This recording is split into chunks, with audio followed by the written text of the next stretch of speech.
Welcome to this video. So today we're going to make keys, or have made keys, to this Suzuki Swift.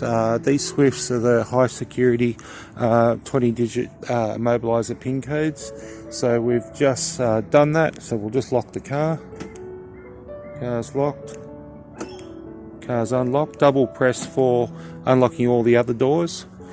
And we'll try the key in the ignition now.